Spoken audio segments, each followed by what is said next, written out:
And now, Pujya Atman Sri Swami Jyotirmayananda commences tonight's satsang with a Sanskrit peace chant. Om Purnamadaha Purnamidam Purnat Purnamudachyate Purnasya Purnamadaya Purnamevavashishyate. Om Shanti Shanti Shanti. We begin with mystic song by Sri Swami Lalitananda, played and sung by Sri Swami Umananda and Rajneesh. Our song tonight is called O Mighty Sage.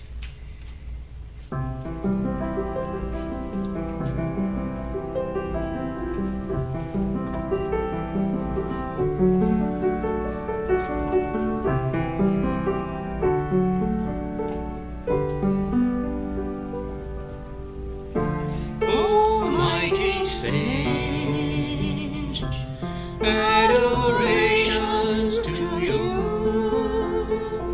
You are our guiding light, dispelling the darkness,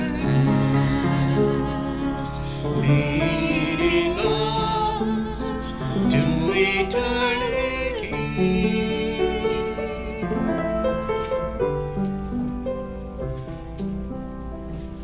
Beloved Guru, we are in a dark night. Draw us to a new dawn, where the sun is eternal, above the clouds of despair.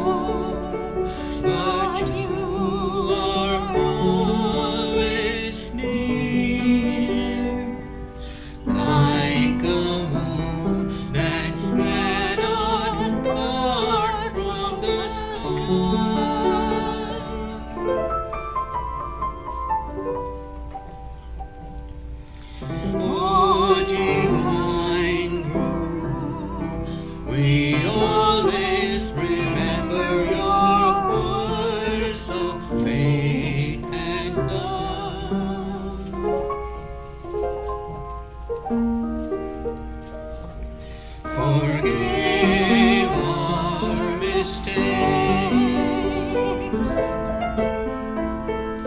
shield us from temptation.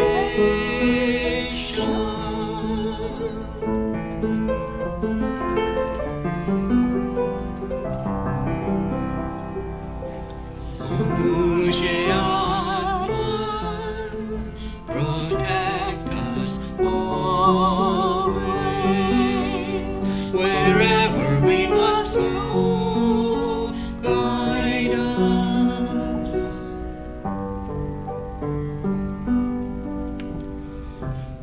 Whisper softly within our heart and soul.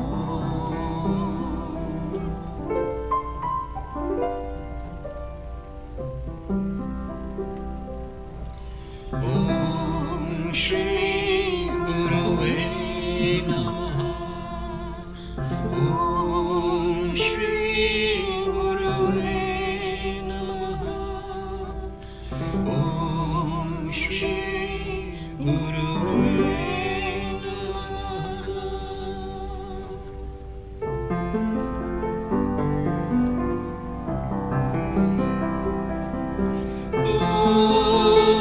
Almighty Guru,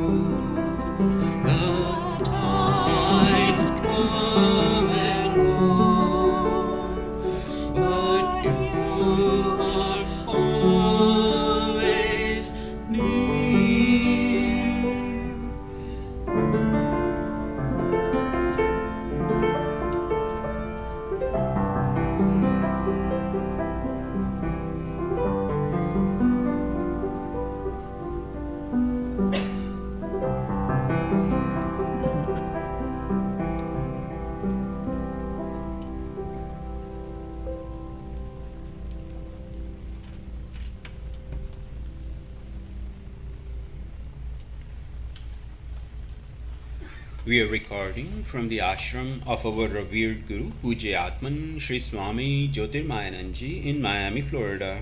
Today is November the 1st, 2020, Sunday evening, and tonight Swamiji will be lecturing on Srimad Bhagavad Gita. This is series 2018, class number 96. And now, Atman Sri Swami Jyotirmayananda. Om Vasudeva Sudam Devam Kansachanuramardanam Devki Paramanandam Krishnam Vande Jagadgurum. Om. Adorations to Lord Krishna, preceptor of the universe, destroyer of the forces of darkness and bestower of immortality. Om Shri Krishnaya Namah. Srimad Bhagavad Gita in chapter 9, known as Rajavidya, Rajaguhya Yoga, the yoga of royal knowledge and royal secret.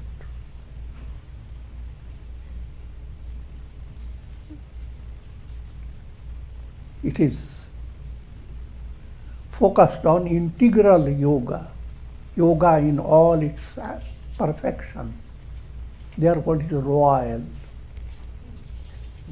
because nothing is left out if you follow what this chapter teaches. It's the integration of action, emotion, will and reason, karma, bhakti, dhyana and jnana. That integration becomes its royal movement. How royal it is, using very worldly way of looking at it. A powerful king, royalty, can forgive any evildoer according to their, if they are pleased with the evildoer for some reason, a royalty will forgive it. I'm not talking about the politics aspect, but allegorically. So this royal movement has such power that no matter how negative you are, you will be forgiven. That's the strength of royalty. You can make a poor man rich, rich man poor. That's called royalty.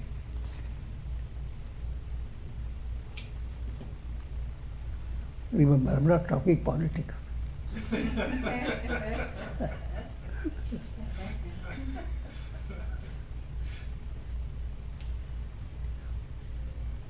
Try to understand more in a profound way. It's very important because people are gripped with their own view of what they think they have been. Firstly, there are people who do lots of negative deeds, terrible sinful deeds, and yet they keep their head very high, sullen ego.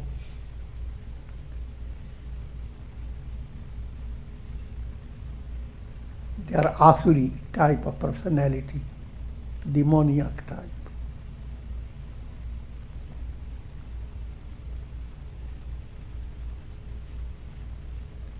And then there are people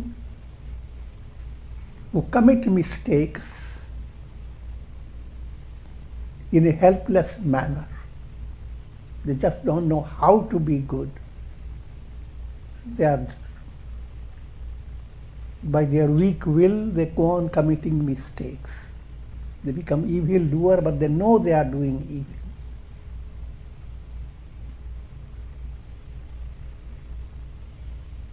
And these people, if they come to a little more advanced, spiritually sensitive level, then their intention is to shake off all the evil. But at the same time, the voice in your in their mind says, it's impossible for you, you can't do it.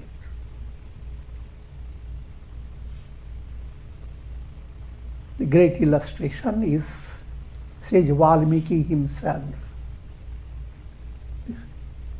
The greatest of the scriptures presented by sage Valmiki, the author of that profound literature, he allows himself to be publicized as a dacoit, as a robber.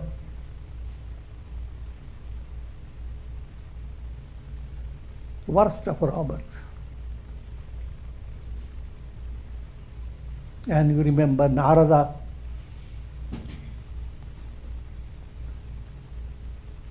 encountered him and led him to understand that how he was maintaining his family was based on negative karma, and that his karma will not be shared by his most close relatives. I'm not going to detail, but you know that story. And therefore,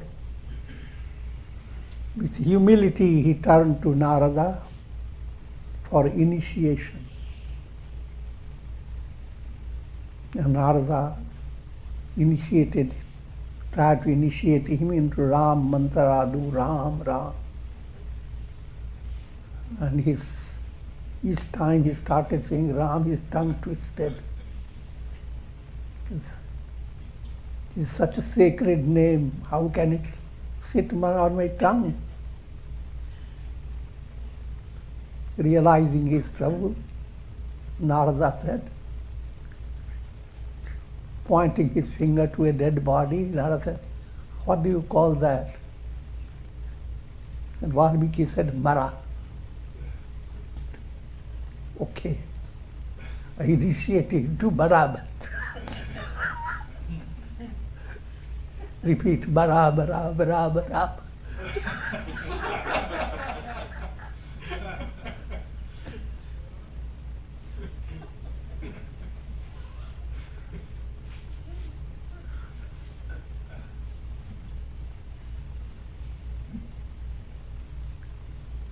उल्टा नाम जपत जग जाना वाल्मीकि भय ब्रह्म समाना. That ulta naam became Siddha. First started Mara Mara, but then straightens out automatically. Ram, Ram, Ram, Ram.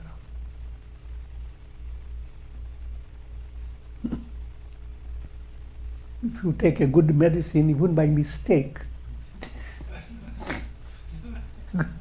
the medicine doesn't lose its dignity.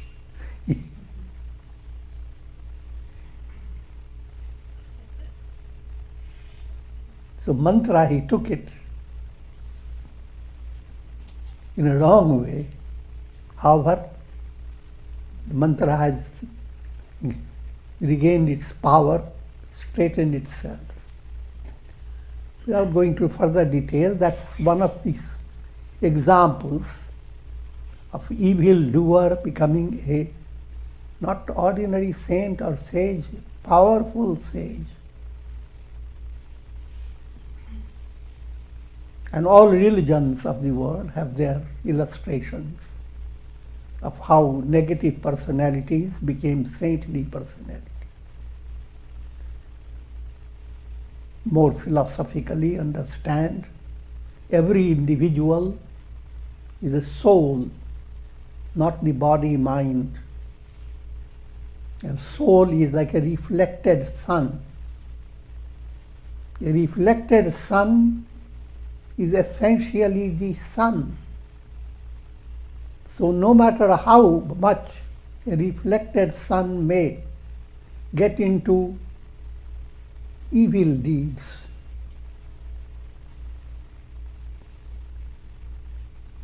in dirty pots, every soul has a pot in it. Some pots are good, clearer water. Some parts are very messy. But no matter how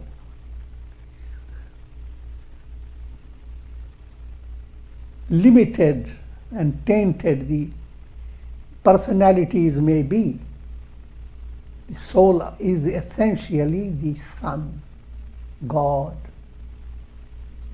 So, the profoundest destiny of every soul is Brahman. And that destiny of the soul, nobody can alter it. And when we speak of you are the architect of your destiny,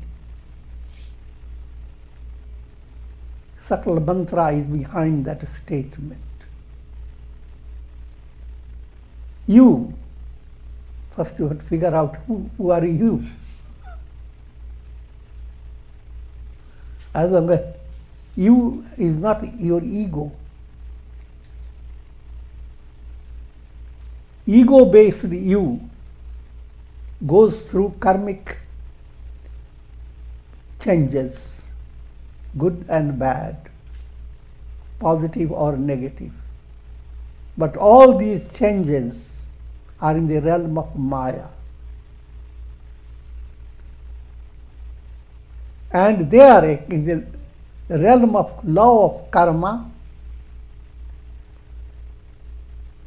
The same great statement, it simply means that you can create good karmas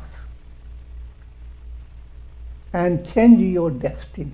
But destiny here meaning karma-based destiny.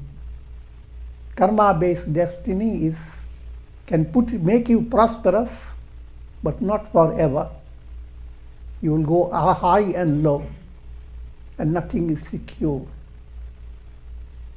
So karma-based destiny is totally different. Profounder destiny is the ultimate, infallible reality that you realize. And that destiny for every soul is the realization Aham Brahmasmi. That destiny is not written by Brahma, the creator. I'm just joking, but if you make that statement, it will be figurative.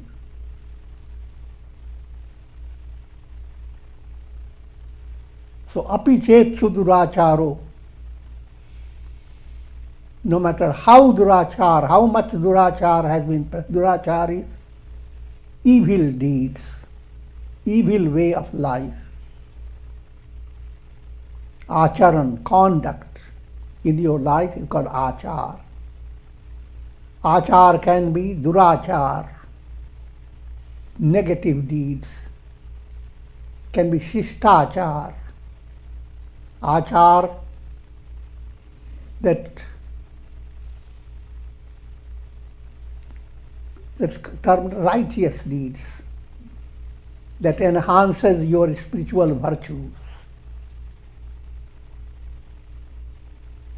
Achar is called sadachar. Achar that is really leading you to sat. Asat, asatoma sadgamaya. From asat you are moving to sat. It is the general name for sadachar, righteous deed.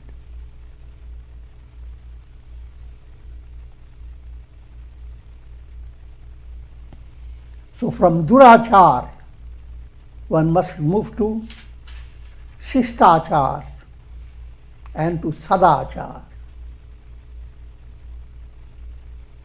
So that one point is emphasized.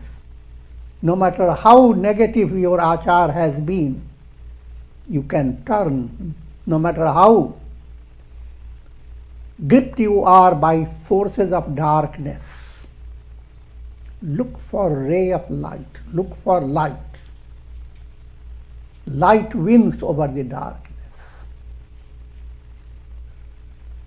So don't hold internally any lack of faith, lack of confidence. Bhajante mam ananya bhak. Another point, the meaning of this is, let me read out, even if the world of evil, even if the worst of evil doers were to worship me with single-minded devotion. Single-minded devotion. That has to be understood.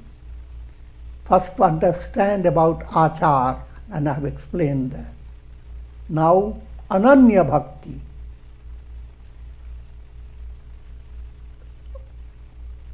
Bhakti requires Godward mind, mind to flow towards God.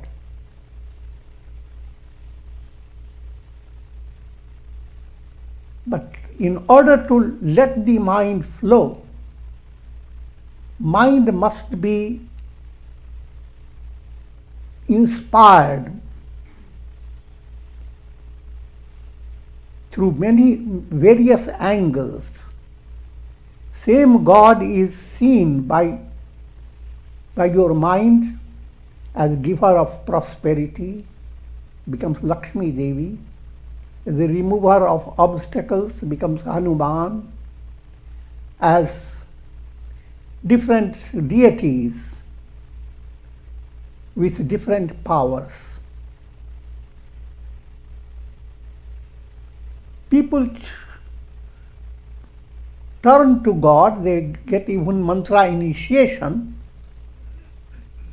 and then they develop a kind of contradiction in their minds. They are initiated into Ram mantra. But when they have to pass examination, they have to turn to Saraswati Devi.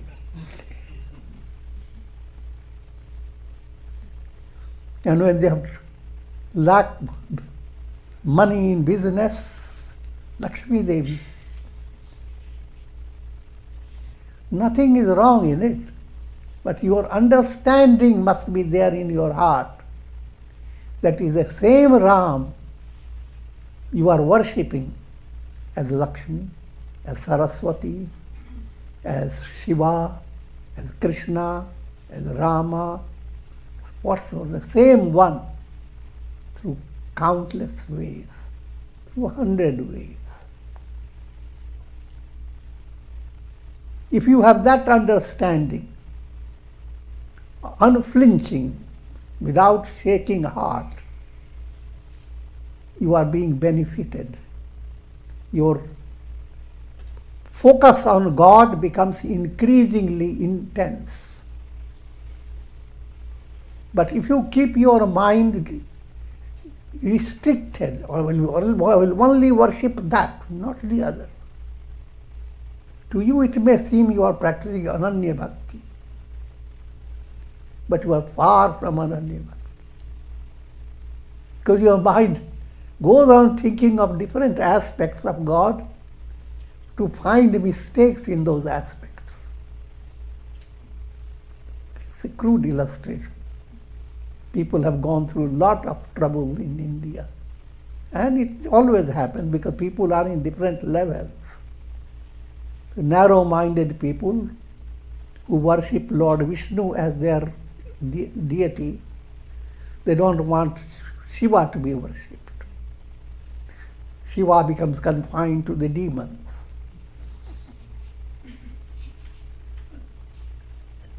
And those who worship Shiva, they don't want to get into Vishnu. Tulsidas Ji made a very powerful effort to remove this. He brought Shiva to tell the entire Rama story.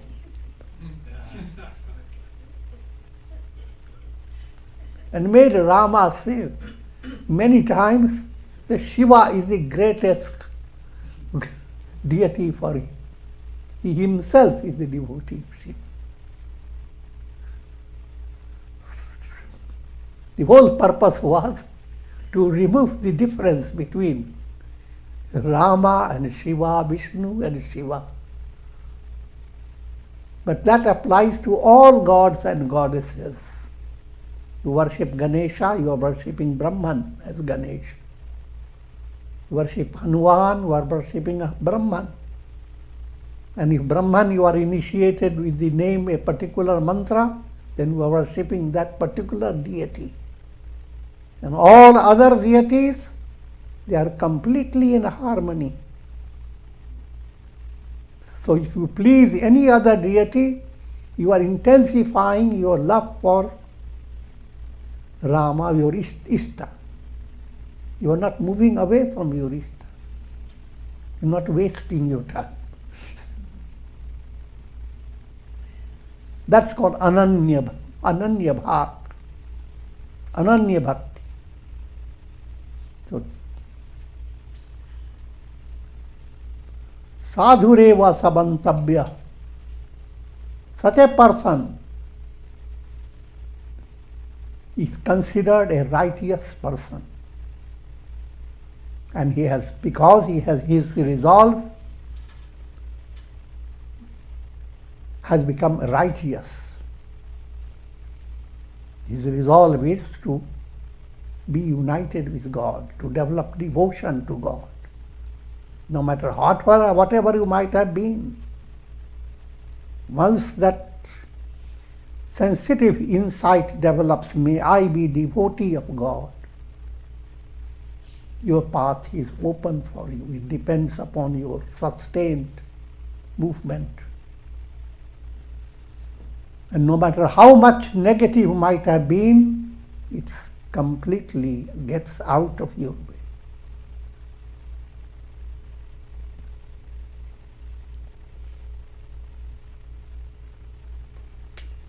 Kshipram bhavati paramatma, Kshipram bhavati dharmatma, Shashvat shantim nigacchati, Kaunteya pratijanihi, Name bhakta pranashyati.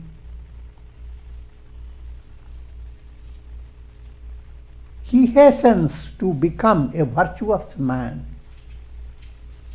and attain the unending peace of liberation.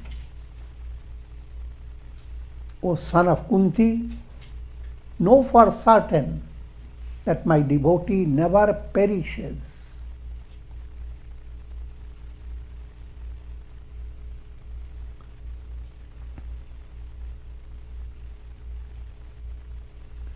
Subtle point is being given that once that angle has developed, Godward angle, all gods are the expressions of the same God. Your higher state of experience, there is nothing but God. God is the reality behind the whole universe. कण कण में श्री कृष्ण छिपा है, रोम रोम में राम रमा है. But that state is advanced, this is climax. In the beginning stage, the deities, all deities are your Ishta, Brahman.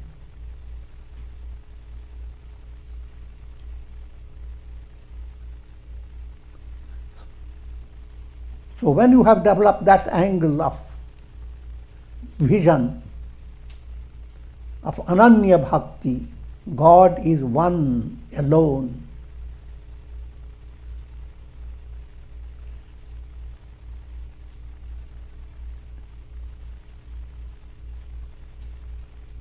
Then all your negative karmas, mind that is always burdened by karma, mind has to emerge free out of the load of sinful karmas, load of impurities. But this process is the purpose of your life, called your purushartha, self-effort, is to be free of mala, vikshepa and avarana. Mala is gross impurity. Vikshepa is troubled mind, mind filled with subtle inclinations of anger, hate, greed.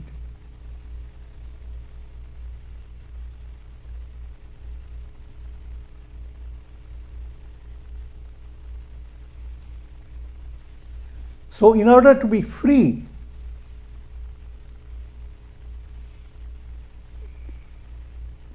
effort, righteous effort is your solution in daily life, self-effort. But as you begin your self-effort in a right way, grace begins to blend with your self-effort.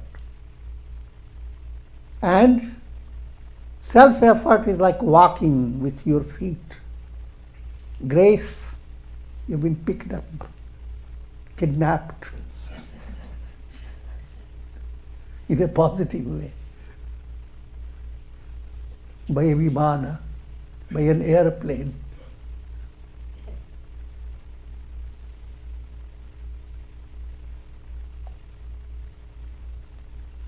So Kshipram Bhavati. Kshipram accelerated quickly. He hastens to become, quickly, speeds up, to become a virtuous man. A change occurs in a personality. And that's the big message to all, no matter how you are, physically, mentally, psychologically. If you adopt right self-effort, blended with God-ward practice, yoga,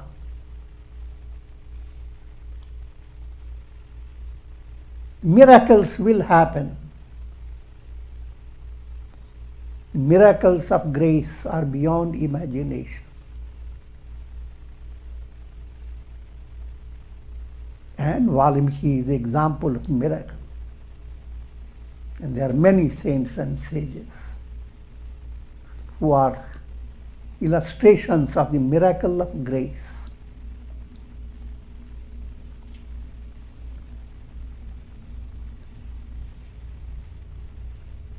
He hastens to become virtuous man and attain the unending peace that called moksha, liberation. That's the goal of right self-effort, blended with grace. Where are you being led to? Moksha. Moksha is a revelation of your Swarup. Who am I? The real I am shines. The reflected sun realizes I am the sun. Therefore, all reflected suns are I am.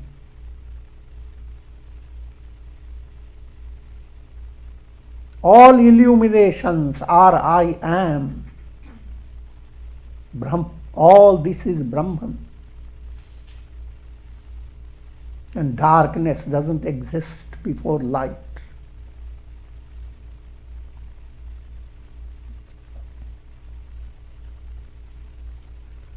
The peace that you attain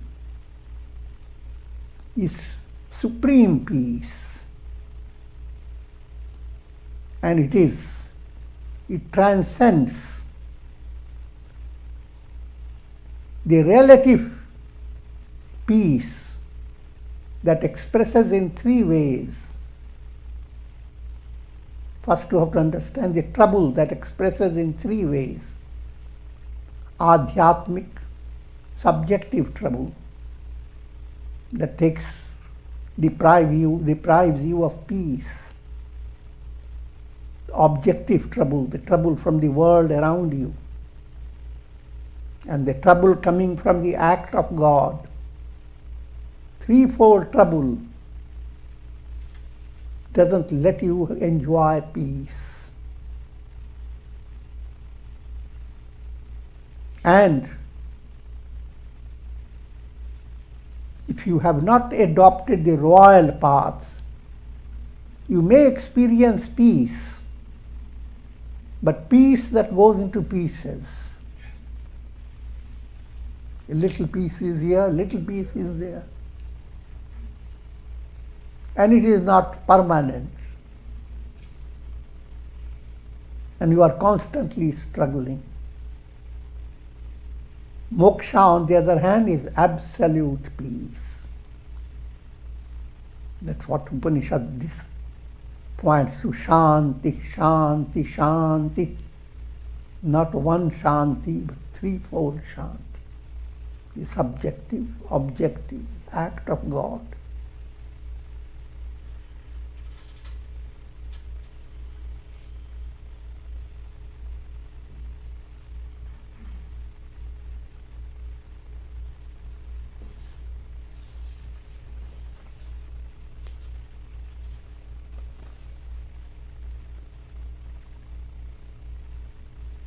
माम हि पार्थ व्यपाश्रित्य येऽपि स्युः पापयोनयः स्त्रियो वैश्याः तथा शूद्रा तेऽपि यान्ति परां गतिम्.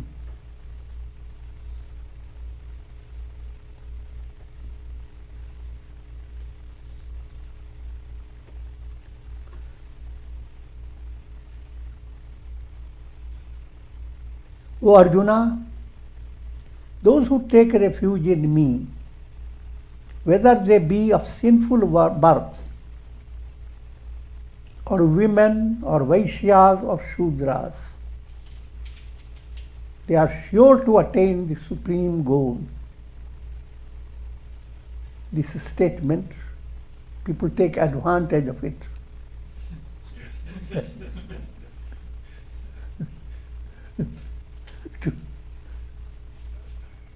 to please their stupid mind.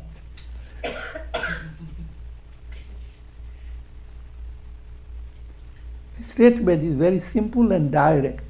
All that Lord Krishna wants to impress upon you that no matter whatever may be the limitations with which you are born,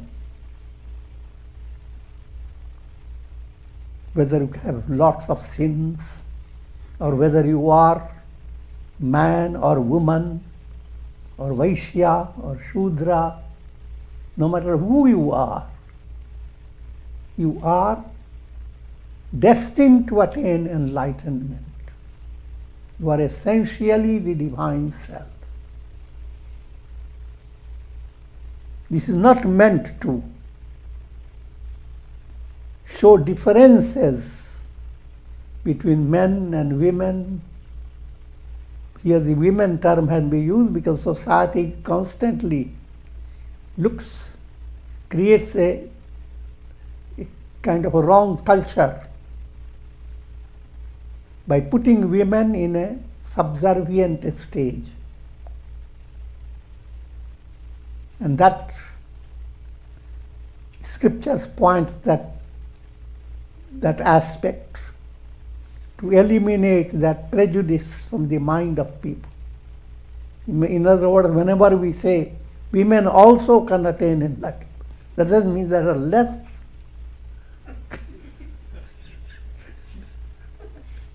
They are the same.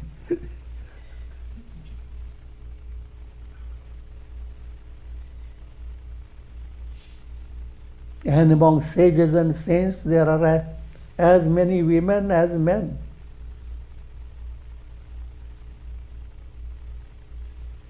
So, similarly, people have the distinction in their mind about which caste you belong to. A Brahmana, he deserves to be enlightened. But a Kshatriya, a politician, a fighter, and much less Vaishyas, merchants, and Shudras always dealing with buck, cleaning up things.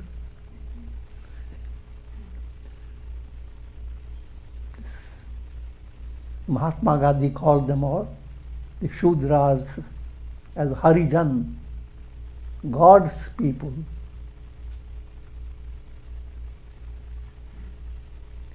So that's the subtle point. The same statement that the soul, no matter how limited it is bound to attain enlightenment once it has followed the path.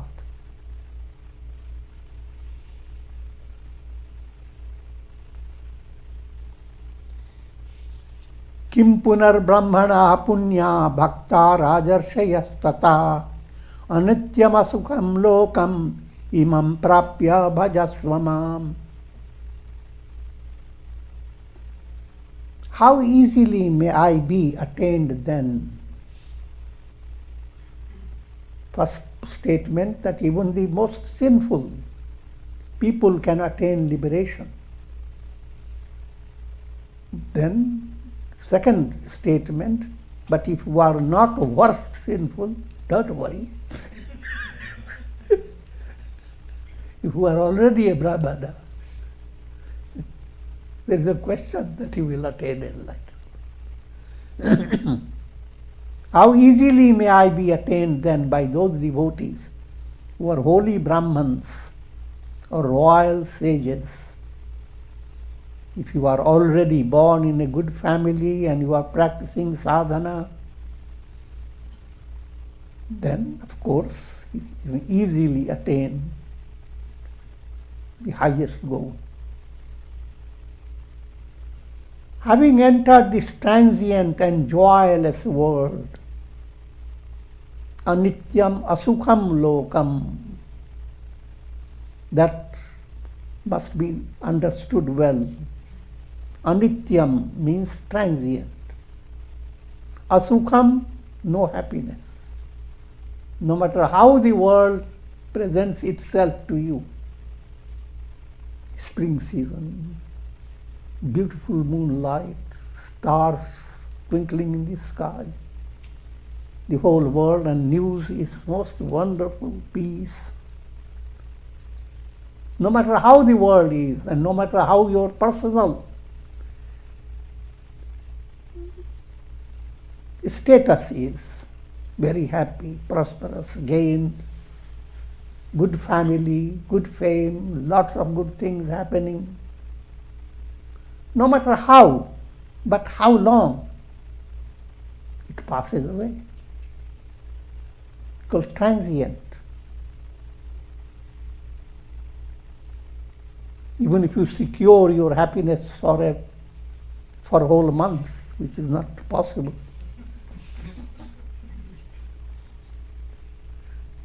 It's a great attainment. But then, so your life is much bigger than 1 month.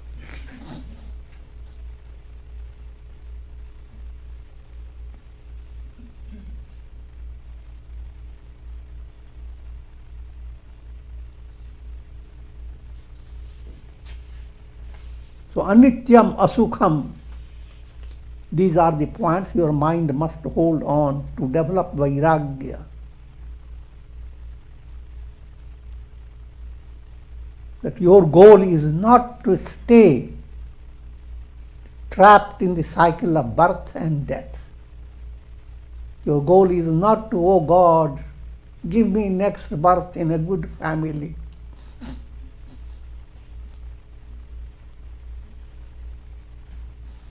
Oh God, let me go to heaven.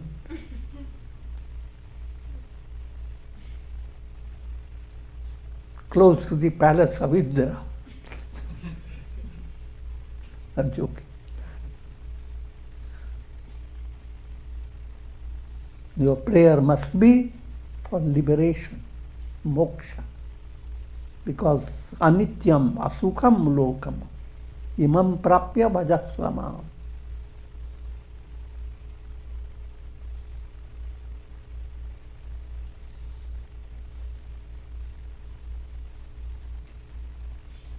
Now comes to the most important verse in the Gita.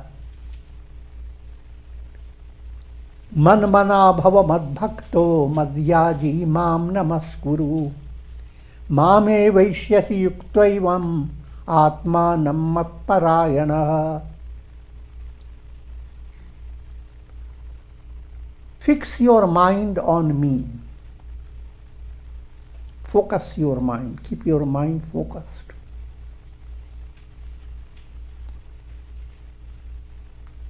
Be devoted to me.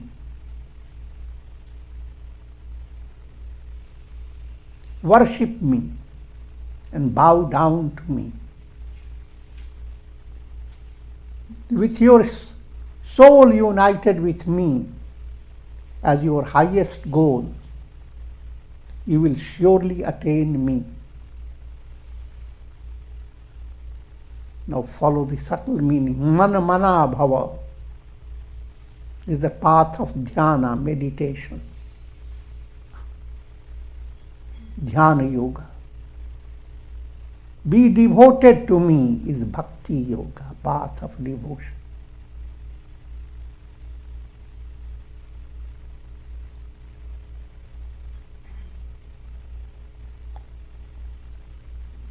Worship me.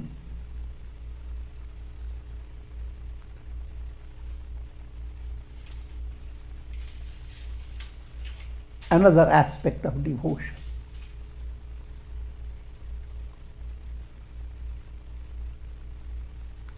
And bow down to me. Bow down to me is jnana. Bow down means shedding your ego, namah, neither me nor mine.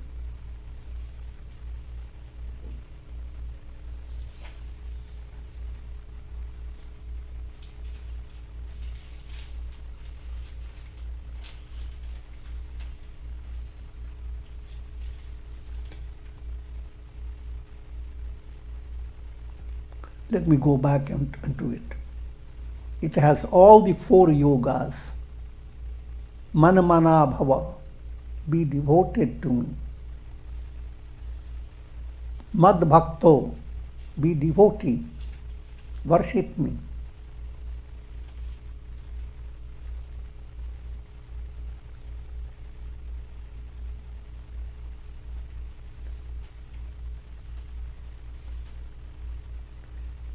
Dhyana is mana mana bhava, mind focused on me. Mad bhakto is bhakti yoga. Madhyaji. Madhyaji term is translated worship me. It simply means practice yajna for me. The yajna movement is karma yoga. Madhyaji term is for karma yoga. Because when you do karma yoga, you are sublimating the impurities, anger, hate, greed, all these are sublimated into virtuous qualities, and that's called yajna. You throw the animal in the fire and smell the beautiful fragrance coming out. Sacrifice, what people talk about. So all 4 yogas are brought together in one sentence.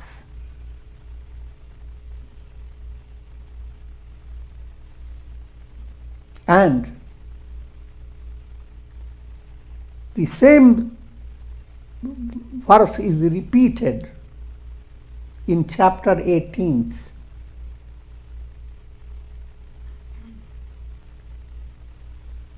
It's exactly in the middle of the Gita you find this statement.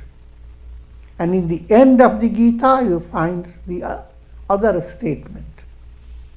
The other statement, the first line is exactly the same. Mana mana bhava mad bhakto madhyaji mam namaskuru.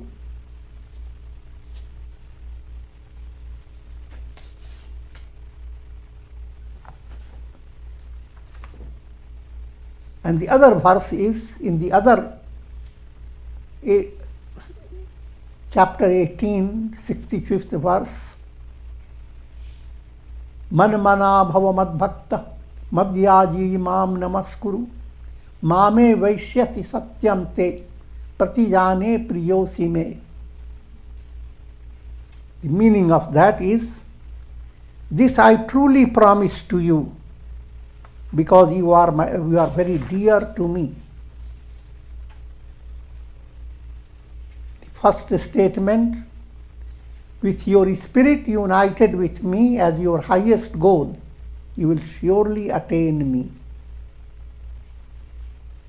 And the second time they repeat is the same, we ending with, this I truly promise to you because you are very dear to me, which has very similar impact. So the basic point are these words. Manamana bhava madbhakto madhyaji mam namaskuru. And it implies integral yoga practiced in daily life.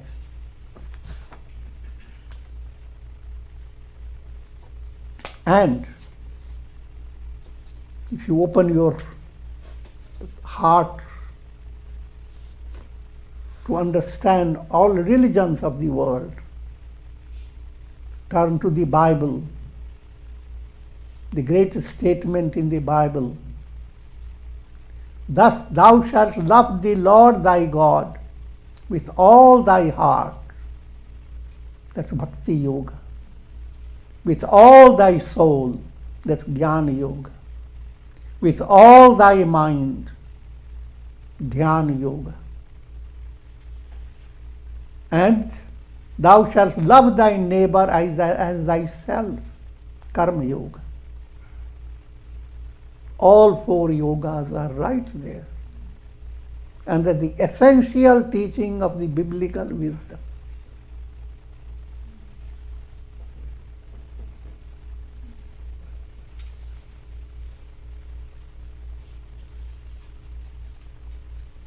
Om, thus ends this chapter. Om Tatsaditi Srimad Bhagavad Gita Upanishatsu Brahma Vidyayam Yoga Shastre Shri Krishna Arjuna Samvade Raja Vidya Raja Guhya Yogo Nama Navamodhyaya. Thus in the Upanishad of the Bhagavad Gita, the knowledge of the Supreme Brahman, the scripture of yoga, the dialogue between Shri Krishna and Arjuna, ends the 9th chapter called Raja Vidya Raja Guhya Yoga.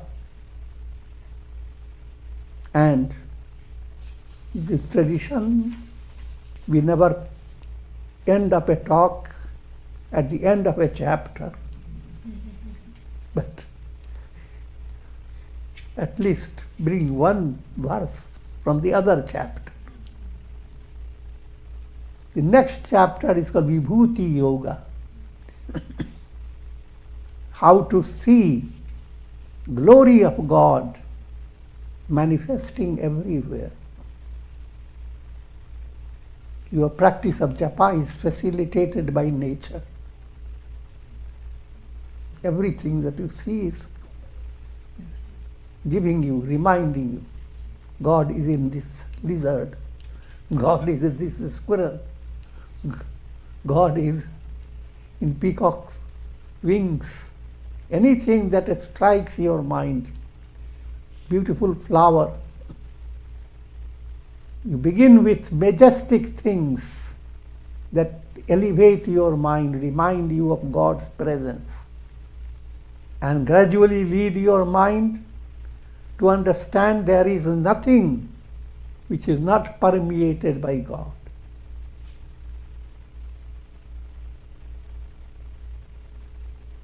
So Vibhuti Yoga is a powerful chapter with profound lessons.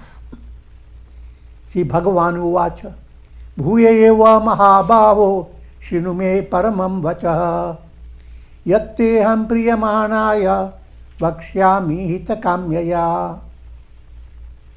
Lord Krishna said, O mighty armed Arjuna, listen again to my supreme instruction, which I shall declare to you for your benefit, since you are delighting in my words.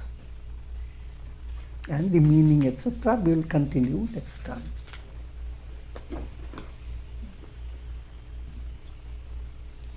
Om. Om.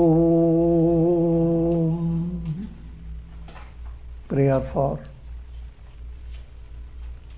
shower Karunamaya Ras grace of God over all, and for the blessings of Shakti, Bhakti and Mukti.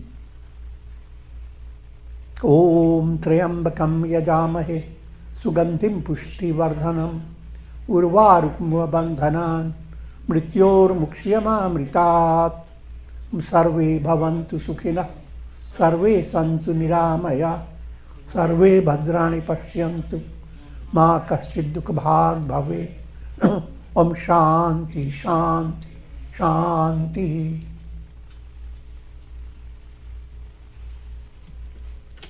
Hari Om Tat.